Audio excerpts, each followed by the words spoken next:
Sir, chemistry and history and civics. Chemistry, history, and civics. And what about geography? Geography you understand properly. Is Sir, geography also. Geography also means social science subject you feel a little bit difficult. History, civics, geography, and chemistry. And what about physics? Physics you understand. Yes, sir. So physics. Physics. Okay. Physics chapter 4 you have completed. Yes, sir. So tell me what is state of motion. Can you tell if you have understood properly?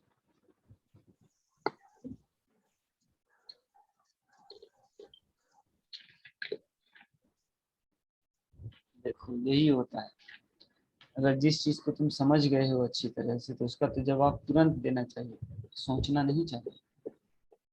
Sir, अच्छी तरह से नहीं समझे sir. तो देखो मेरा पढ़ाने का मकसद और समझाने का मकसद ये है। सबसे पहले ये बताओ कि तुम इंग्लिश में समझना पसंद करते हो अच्छी तरह से या हिंदी में? सर, हिंदी होगी। चलो अच्छी बात है, कोई बात नहीं, लेकिन तुम लोग जानते हो और हम लोग भी अच्छी तरह से जानते हैं कि हम लोग पढ़ते हैं इंग्लिश मीडियम स्कूल में। इंग्लिश मीडियम स्कूल में पढ़ते हो ना तुम लोग? Yes sir. तो हर हाल में इंग्लिश सीखना है, ठीक है? Yes sir. लेकिन यस सर। हाँ, लेकिन क्योंकि ये ऑनलाइन ट्यूशन है, पर्सनली तुम लोगों को पढ़ा रहे हैं, तो तुम लोगों को समझाने के लिए हिंदी बोलना पड़े या इंग्लिश बोलना पड़े, जिसमें अच्छी तरह से समझोगे हम उसमें समझाएंगे। लेकिन एक बात याद रखो हमेशा, वो बात ये है यस सर। कि जिस चीज को हम हिंदी में समझा देंगे, बोल देंगे, उसको इंग्लिश में जरूर बोलेंगे ताकि तुम लोगों का इंग्लिश इम्प्रूवमेंट हो। Yes sir. वरना प्योर इंग्लिश ही बोलते चले जाएंगे तो वो दिमाग से बाहर चला जाएगा आधा, और आधा आएगा, कुछ कुछ बात समझ में आएगा, कुछ कुछ नहीं आएगा। ऐसा होता है ना क्लास में। Yes sir. साउथ के कोई टीचर होते हैं जो हिंदी बोलते ही नहीं है और बोलते चले जाते हैं, तो बच्चा लोग कितना सर खपाता है अपना। ये नौबत नहीं आए, तुम लोगों को दोनों तरह से स्ट्रॉन्ग करेंगे, इंग्लिश में भी और हिंदी में, और बहुत ही अच्छी तरह से। इंग्लिश में कोई बातचीत करने के लिए नहीं मिलता है, कोई वैसा माहौल नहीं है, तो तुम हमसे बात करोगे। हम लोग क्लास में, ये जो 1-1.5 घंटा रोज क्लास चलेगा, इसमें हम लोग यस इंग्लिश सर। में बात करेंगे ताकि तुम्हारा इंग्लिश अच्छा हो जाए। क्योंकि अगर तुम इंग्लिश में बात करोगे तो फादर बहुत ही खुश होंगे, होंगे कि नहीं?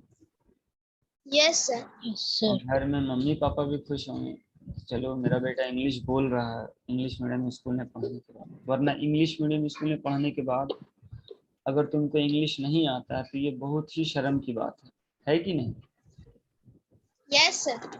तो सबसे पहला फोकस, सबसे पहला ज्ञान आज का ये है कि हमेशा इंग्लिश सीखने का कोशिश करना है। वैसे हम तुमको समझाएंगे बाइलिंगुअल, दोनों भाषा में, इंग्लिश भी समझा देंगे, हिंदी भी समझा देंगे। और जो सब्जेक्ट जो तुमको सबसे ज़्यादा कठिन लगता है उसको हम उतना ही ज़्यादा आसान बना देंगे। तुम फैसल से पूछ सकते हो कि फैसल को मैथ कुछ नहीं समझ में आता था, अलजेब्रा, और स्कूल में ऋचा मिस अभी शुरू भी नहीं किए हैं, और इसको पूरा 14A 14B 14C 14D और रिवीजन एक्सरसाइज इस तरह से समझाए हैं कि आज तक इसको ऐसा कोई नहीं समझाया। ऐसा है कि नहीं फैसल? Yes sir.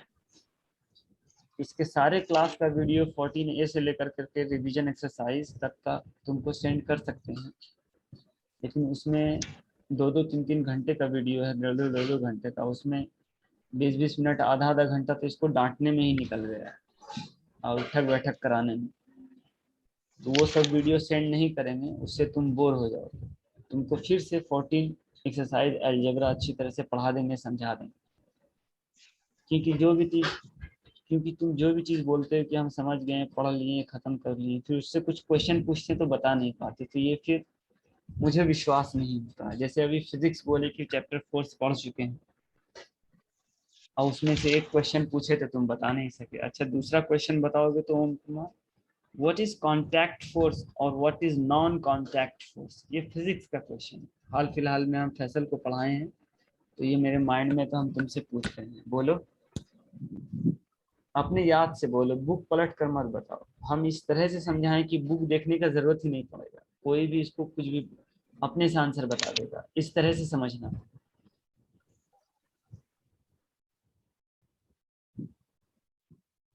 बोलो ओम Kumar.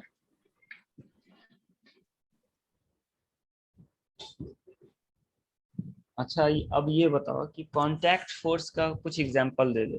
What are the examples of contact forces?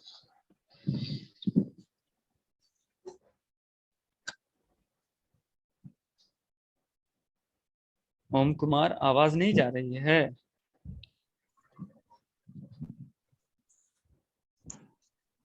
Om Kumar,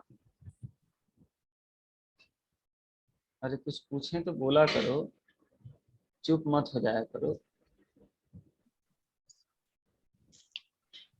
Faisal आवाज आ रही है?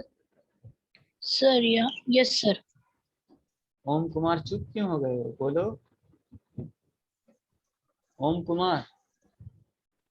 So sometimes the voice is cracking. क्या बोल रहे हो?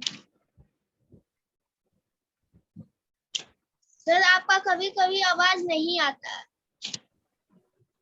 सर एक बार फिर से क्वेश्चन। पहले ये बताओ कि अभी तुमको आवाज मिल रही है? Yes sir.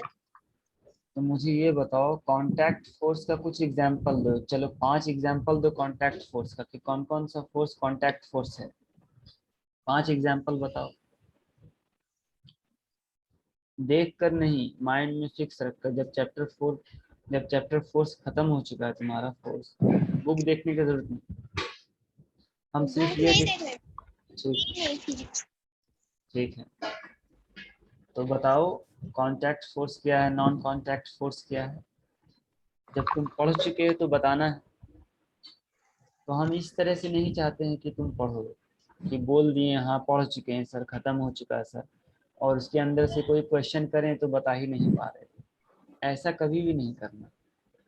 तो वो चीज़ हमको दोबारा समझाना पड़ेगा, बताना पड़ेगा।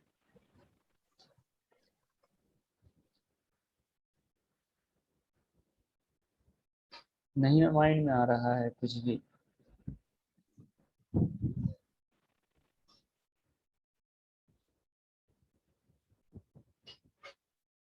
और जबकि एकदम इजी इजी क्वेश्चन पूछ रहे हैं ओम कुमार।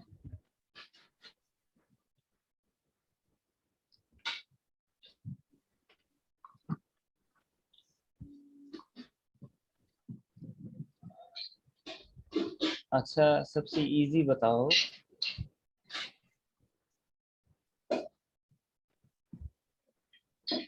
फोर्स को जिस डिवाइस से मेजर किया जाता है उस डिवाइस का नाम क्या है?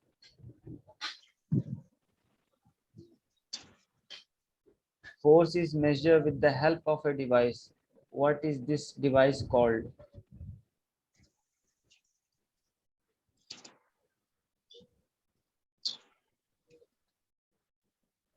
तो ओम कुमार इस तरह से पढ़ाई नहीं करना है कि कुछ पूछे तो तुम बता नहीं पाते हो। तो फिर फोर्स पढ़े क्या हो तुम? अपने से पढ़े हो या फिर कोई ऐसे ही पढ़ाया है तुम?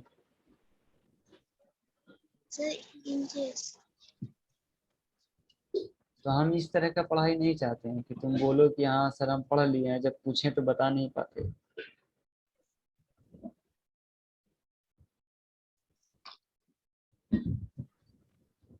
स्टेट ऑफ मोशन क्या है बताओ, what is state of motion?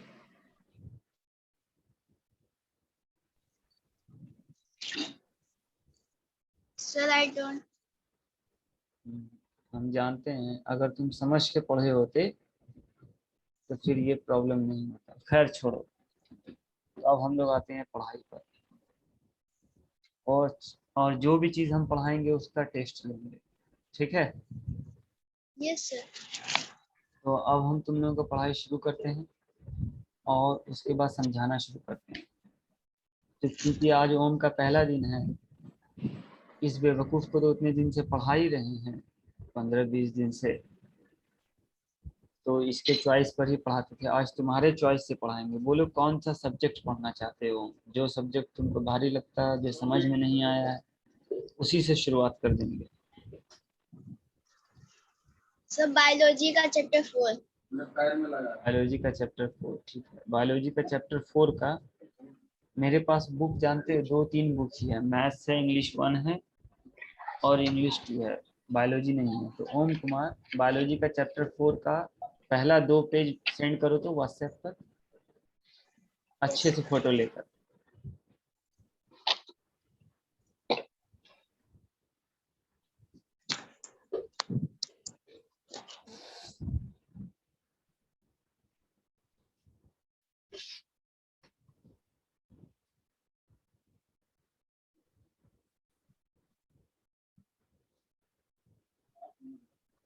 Faisal तुमने हाथ उठाया था, बोलो कुछ बोलना है।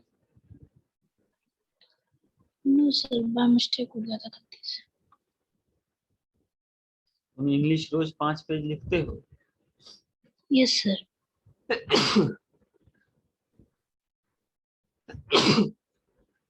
तुम किसी भी तरह से अपना हैंड राइटिंग ठीक करो, और जो चीज जैसा लिखा रहे कम से कम वैसा लिखा करो। तुमको x³ लिखने नहीं आता, पावर जो दिया जाता है तो वो तुमको नहीं आता है। सर आता है। पावर जो तुम किस तरह से लिखे थे, ये x लिखा था और फिर ऐसे लिखा था, ये तो x3 हुआ। अगर x³ लिखना है तो उस पर 3 छोटा सा होगा ना, यस सर। तो तुम ऐसा क्यों लिखते हो? तुम्हारा तो अभी होमवर्क पूरा ठीक से देखे ही नहीं, पहले नहीं किसी में ब्रैकेट है नहीं है, ब्रैकेट छोड़ दिया, वैसे सॉल्व करने बताए हैं। No sir.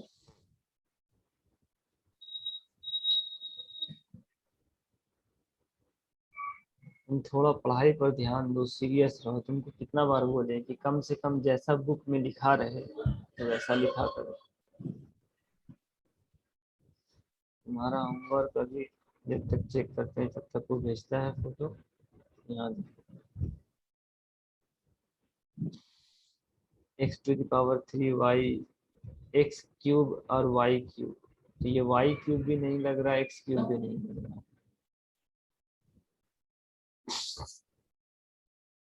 स्क्रीन पर दिख रहा है? No sir.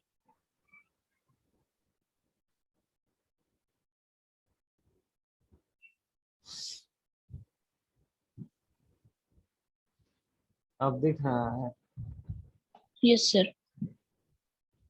तुम कैसे लिखते हो, कितना गुस्सा आता है तुम्हारे हैंड राइटिंग पे। लिखो the some of -18x and 7x, क्या लिखा है, क्या लिखे हो? सेंड कर दिया? Yes sir. चलिए देखते हैं।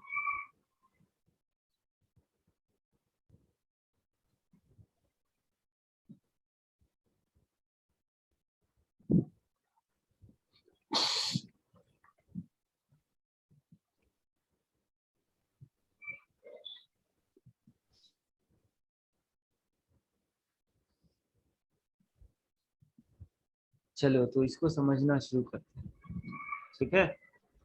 ओम कुमार आवाज आ रही है?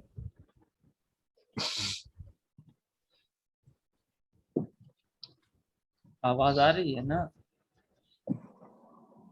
Yes sir. ठीक है, तो इसको समझो।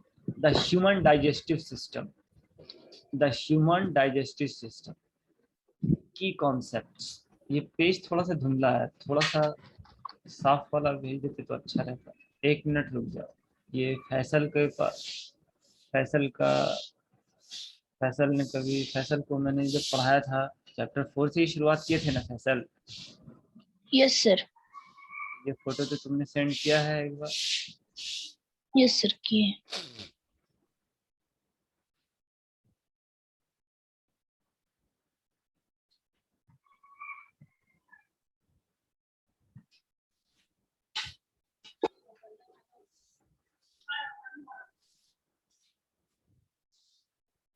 ये है क्या बायोलॉजी?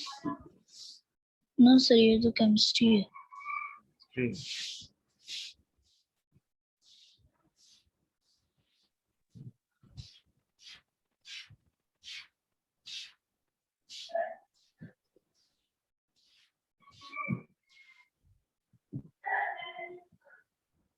ये है ना?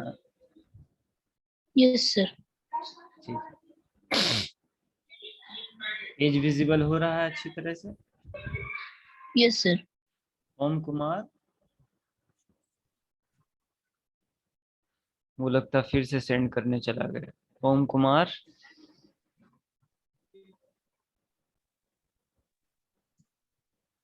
Yes sir. एज विजिबल हो रहा है ना? Yes sir. ठीक है, अब देखो ध्यान से समझो ओम कुमार, इससे ढेर सारा क्वेश्चन निकलेगा। अभी मैं कॉन्सेप्ट क्लियर करके पढ़ा रहा हूँ, समझा कर करके। ठीक है, और वीडियो को हमेशा अनम्यूट रखो, म्यूट करने की जरूरत नहीं है। चलो देखो, और तुम लोगों का जितना भी चीज हम पढ़ाएंगे सब बाद में टेस्ट होगा, और टेस्ट हर तरह से होगा, जिस तरह से तुम लोगों को मन लगे टेस्ट देने का। ऑनलाइन गेम वाला भी टेस्ट होता है कि नहीं Om Kumar? Yes. Yes sir. Om Kumar, online game वाला टेस्ट पसंद करते हो? Yes sir. पहले हम लोग आज पढ़ते हैं, समझते हैं। ध्यान से देखो। We have studied in the previous chapter that all plants and animals, either very small or big, require food. Food provides energy for growth and life activities. The food which we take contains various nutrients. पिछले chapter में ही, इसका जो पिछला chapter है उसमें ये बताया गया है कि जितना भी प्लांट्स और एनिमल्स है, चाहे वो बड़ा हो या छोटा हो, प्लांट्स और एनिमल्स सभी को अपना जीवन जीने के लिए और अपने ग्रोथ के लिए फूड की जरूरत होती है। The food which we take contains various nutrients. तो फूड जो हम लोग खाते हैं उसमें न्यूट्रिएंट्स होता है। क्या होता है? न्यूट्रिएंट्स। तो न्यूट्रिएंट्स बहुत ही इंपॉर्टेंट होता है। न्यूट्रिशन का यहाँ पर एक डेफिनेशन दिया हुआ है। Nutrition is a process which involves the utilization of food by an organism to give out energy from growth and development.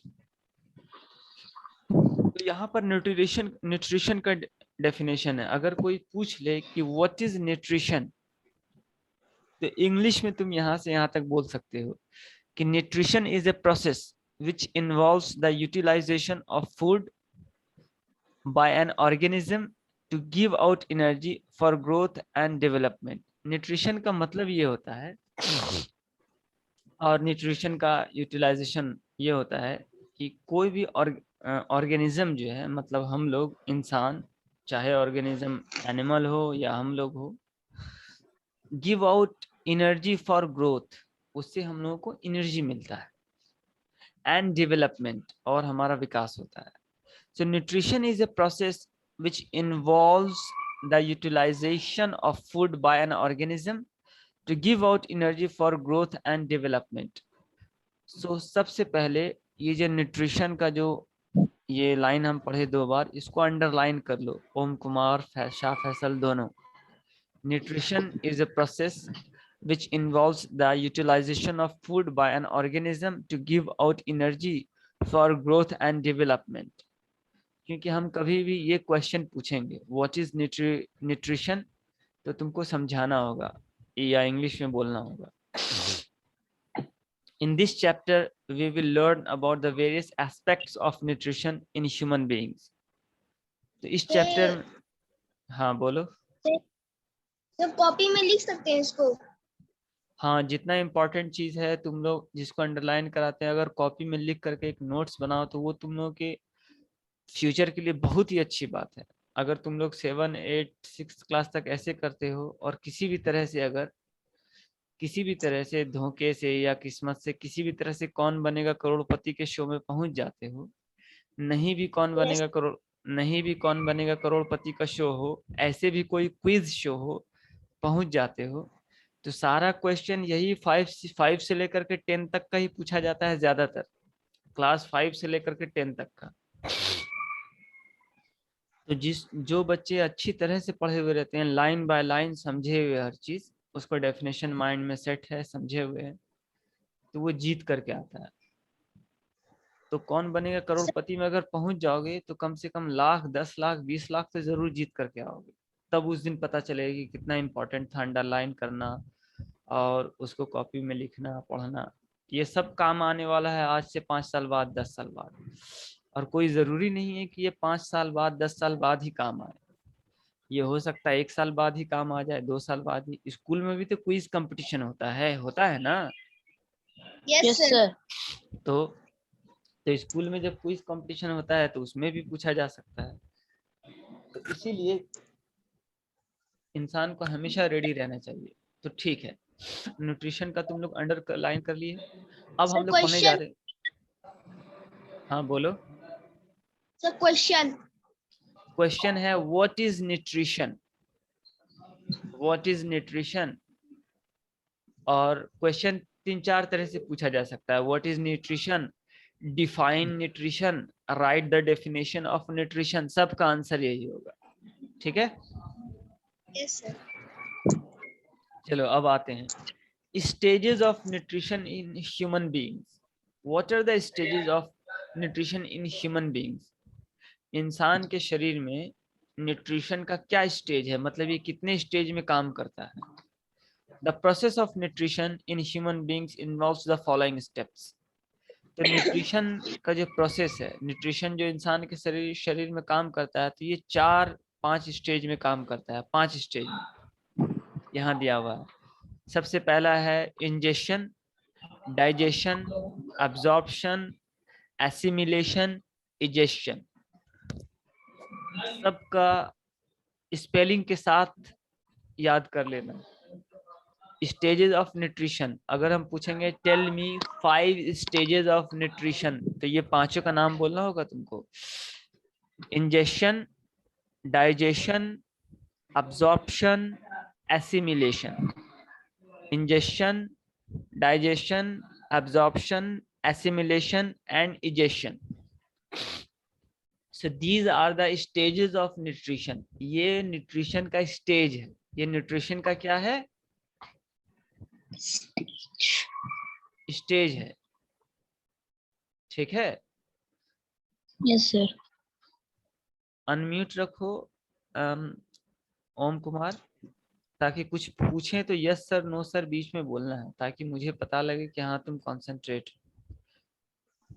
These are the stages of nutrition. तो अब यहाँ से एक क्वेश्चन और बनेगा, और ये एक चीज को ध्यान रखो, जैसे ही ये चैप्टर खत्म होगा तुम देखना ओम कुमार, क्वेश्चन आंसर चाहे लॉन्ग हो, शॉर्ट हो, फिल इन द ब्लैंक्स हो, मैच द फॉलोइंग हो, ट्रू फॉल्स हो, किसी भी तरह का क्वेश्चन आंसर हो, चुटकी में बनेगा। क्योंकि इतना लाइन बाय लाइन डीपली पढ़ रहे हो और इसको समझ रहे हो कि क्वेश्चन आंसर तो बुक के अंदर से ही रहता है ना। Yes sir. बल्कि जो जो क्वेश्चन आंसर तुम्हारे बुक में नहीं है, उसको भी इनसाइड द बुक, अगर स्टोरी के थ्योरी के अंदर से भी पूछा जाएगा तो तुम बता दोगे। तो इतना हम डीपली पढ़ाएंगे। अभी पेज नंबर 54 को ही देखो समझा रहे हैं, इसमें ही अभी 2 क्वेश्चन सामने आ गया है। व्हाट इज न्यूट्रिशन हो गया, या डिफाइन न्यूट्रिशन। अब यहाँ है what are the stages of nutrition. अब ये एक क्वेश्चन बनेगा, what are the stages of nutrition. तो तुम लोगों को बोलना होगा आंसर इस तरह से, the stages of nutrition are following. Number 1 injection, number 2 digestion, number 3 absorption, number 4 assimilation, number 5 egestion. तो अब हम जब कभी भी क्वेश्चन पूछें कि what are the stages of nutrition, तो बताओगे ना। सर आंसर सकते हैं, there are 5 types of nutrition. हाँ ये भी बोल सकते हो, बहुत अच्छी बात है। हम देखो क्वेश्चन बहुत तरह से पूछा जा सकता है, हम ऐसे ही पूछ सकते हैं, tell me 2 stages of nutrition, और tell me 3 stages of nutrition. या tell me 5 stages of nutrition, या सिर्फ ऐसे ही पूछ सकते हैं कि what are the stages of nutrition. तो तुमको ये बात, ये सारा पांचों नाम याद रखना है। तो अब सबसे पहले समझो इंजेशन। इंजेशन क्या होता है? It is the process of taking food into the body. तो इंजेशन का आंसर बहुत ही अच्छा और एक लाइन का है कि इंजेशन क्या है। इंजेशन कुछ नहीं है, बस ये एक प्रोसेस है taking food into the body. मतलब जो खाना हम लोग अपने शरीर में पहुंचाते हैं, इसी को इंजेशन बोला जाता है। समझ में आई बात? Yes, sir. Yes, sir. तो एक क्वेश्चन फिर बन गया कि अगर कोई पूछे व्हाट इज इंजेशन, तो बोलना है ingestion is the process of taking food into the body. बस हो गया। इट इज के जगह तुम इंजेशन भी बोल सकते हो। Ingestion is the process of taking food into the body. Ingestion का मतलब ये होता है कि खाने को अपने शरीर के अंदर लेना, बस इसी को कहते हैं इंजेशन। अब जैसे मुंह में हम लोग कोई खाना खाएं और उसको चबा करके रख दिए, तो फिर उसके बाद जो है कि वो जो है कि इंजेशन कहलाएगा, पेट में चला गया तो। Hello. Yes, sir. Yes, sir. हाँ सर, अभी जरा सा ऑनलाइन ट्यूशन पढ़ा रहे हैं, 5 मिनट बाद कॉल करें आपको। वो एक सर का फोन आ गया था, एक झा सर हैं हम लोगों के स्कूल में, जानते हो ना? Yes, sir, I know. हाँ, so he just was calling me. Okay, so ingestion, what is ingestion? Ingestion is the process of taking food into the body. Okay, Yes, sir. Yes, sir. all of you understood the definition of ingestion? सभी सारे बच्चे तुम लोग समझ गए ingestion का definition. Ingestion अब हम कभी भी पूछ सकते हैं, ये फिल इन द ब्लैंक्स में आ सकता है, ट्रू फॉल्स में कहीं पर भी आ सकता है, तो इसको याद रखना। अब आते हैं digestion. This process involves the breakdown of large insoluble food molecules into small water soluble molecules. तो डाइजेशन का मतलब यह है कि this process involves breakdown of large insoluble food. Digestion का मतलब यही होता है कि ये जो है कि बड़े और इनसॉल्युबल, इनसॉल्युबल का मतलब होता है जो घुल नहीं सके। जैसे कि हम लोग मुंह में कोई भी खाना लेते हैं, रोटी का कुछ भी टुकड़ा सब्जी के साथ मुंह में, तो उसको हम लोग चबाते हैं तभी ना वो पेट में जाता है। Yes, sir. तो जैसे कि उसको मुंह में रखें सीधा और सीधा उसको निगलने की कोशिश करो तो निगला जाएगा? वो स्वैलो कर पाओगे? नहीं ना। No, sir. तो पहले क्या करते हैं कि जो भी खाना हम लोग के मुंह में जाता है तो उसको चबा चबा करके टुकड़ा टुकड़ा करके एकदम छोटा कर देते हैं, होता है ना? Yes, sir. और उसको सॉल्युबल बनाते हैं। सॉल्युबल बनाते हैं मतलब मुंह के अंदर जो लार है, मुंह के अंदर जो लार है वो उसमें घुल कर करके वो गीला होता है ना? Yes, sir. Yes, sir. तो इसे कहते हैं सॉल्युबल, मतलब वो गले से उतरने के लायक होता है, निगलने के लायक होता है। तो कोई भी खाना हम लोग मुंह पर जैसे रखेंगे तो जब तक उसको चबा चबा करके छोटा नहीं करेंगे और मुंह में जो लार है उसमें वो घुल जाता है, तब उसके बाद वो पेट के अंदर जाता है। तो इस प्रोसेस को कहते हैं डाइजेशन। वही यहाँ इंग्लिश में लिखा है कि अगर हम पूछेंगे व्हाट इज डाइजेशन, तो बोलना है digestion involves the breakdown of large insoluble food molecules into small water soluble molecules. ये हो गया आंसर डाइजेशन का कि what is digestion. Digestion involves, या इस तरह से भी बोल सकते हैं, digestion is the process in which it involves the breakdown of large insoluble food molecules into small water soluble molecules। मतलब डाइजेशन एक ऐसा प्रोसेस है जो खाने के बड़े टुकड़े को हम लोग छोटे टुकड़ों में करते हैं और सॉल्युबल बनाते हैं, मतलब उसको घुलने के लायक बनाते हैं। वो सारा चीज मुंह में ही होता है। और वाटर सॉल्युबल मॉलिक्यूल्स बनाते हैं। तो मुंह के अंदर जो लार है तो वो क्या, वो एक तरह का वाटर ही है ना? Yes, sir. Yes, sir. कभी तुम लोग सोए होगे तो तुम लोगों ने देखा होगा कि बहुत देर सोए हुए तो मुंह से लार टपक गया, देखा है कि नहीं? Yes, sir. Yes, sir. तो वो लार हमेशा मुंह में होता है, और वो लार की वजह से खाना जो भी हम लोग चबाते हैं टुकड़ा टुकड़ा होता है तो वो लार में घुलता है। और उस लार में घुलने की वजह से वो पेट के अंदर जाता है। तो खाने का बड़े टुकड़े से छोटे टुकड़े में होना और छोटे टुकड़े में होने के बाद उसका सॉल्युबल बनना, मतलब मुंह में जो पानी है उसमें घुल जाना, इसी को डाइजेशन बोला जाता है। तो अगर हम कभी भी Yes, sir. पूछें, हाँ, तो कभी भी पूछे व्हाट इज डाइजेशन, तो बोलना है digestion involves the break down of a large insoluble food molecules into small water soluble molecules. Answer हो गया। अब समझते हैं एब्जॉर्प्शन। एब्जॉर्प्शन क्या है? At this stage of nutrition, the digested food is absorbed and passes through the intestine wall into the blood stream. तो absorption का मतलब क्या होता है कि absorption वाले स्टेज में क्या होता है कि जब यहाँ खाना आता है तो हमारा शरीर इसको absorb करता है। क्या करता है? absorb करता है। and passes through the intestine wall। और हम लोगों के शरीर पेट के अंदर इंटेस्टाइन वॉल है। दो तरह का इंटेस्टाइन वॉल है। दो तरह का इंटेस्टाइन है, एक लार्ज इंटेस्टाइन और एक स्मॉल इंटेस्टाइन। जानते हो ना तुम लोग? Yes, sir. So in हाँ this chapter is हाँ हाँ, ठीक है। तो यहाँ समझाने के लिए बता रहे हैं। तो एब्जॉर्प्शन में क्या होता है कि at this stage of nutrition the digested food is absorbed and passes through the intestine wall into the blood stream। तो एब्जॉर्प्शन वाले स्टेज में ये होता है कि जो भी चीज हम लोग खाएं तो पेट में जाने के बाद ये एब्जॉर्ब होता है और ये पास हो जाता है इंटेस्टाइन वॉल में into the blood stream. Blood stream में जाकर के ये मिल जाता है। तो ये एब्जॉर्प्शन हो गया। तो अब हम फिर पूछेंगे कि व्हाट इज एब्जॉर्प्शन, तो बोलना होगा absorption is the digested food.